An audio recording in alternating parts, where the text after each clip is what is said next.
Praise the Lord.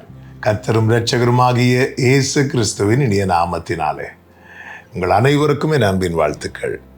இந்த நல்ல நாள் உங்கள் ஒவ்வொருவருக்கும் ஆசீர்வாதமாக இருப்பதாக. கர்த்தருக்கு உங்கள் வாழ்க்கையில் மகிமை உண்டாகும்படி காரியங்களை கர்த்தர் நடப்பித்து தருவாராக.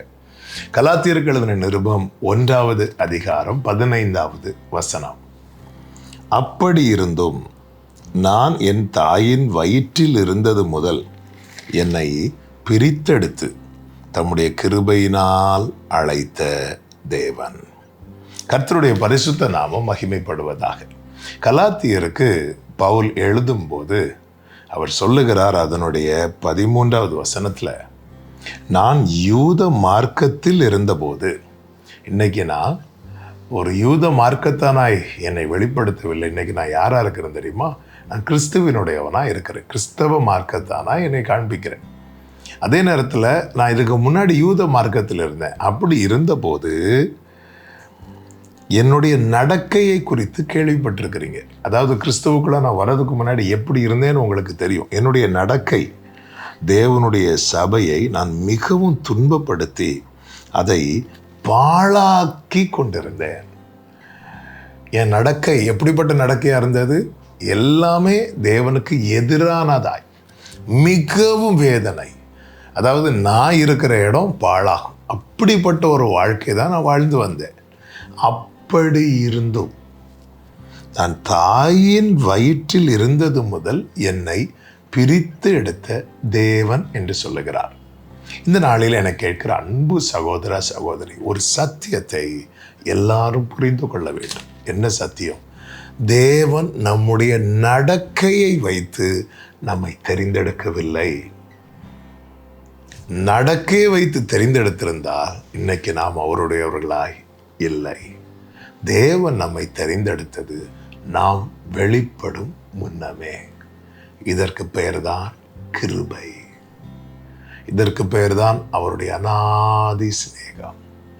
இதற்கு பெயர்தான் காருண்யம். இதற்கு பெயர்தான் இரக்கம். சொல்லிட்டே போகலாம். அதனால தான் நீங்கள் அழைக்கப்பட்ட அழைப்பை பாருங்கள்.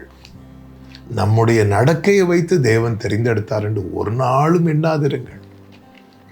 இந்த வெளிச்சம் பவுலுக்கு வந்ததும் நான் எவ்வளவு மோசமாக நடந்தவன், ஆண்டவர் எந்த அளவுக்கு வேதனைப்படுத்தினார். ஆண்டவர் முதல் சந்திப்பிலே பவுல்கிட்ட என்ன சொன்னார் தெரியுமா? என்னை ஏன் துன்பப்படுத்துகிறார்? அப்போ எந்த அளவுக்கு வேதனை.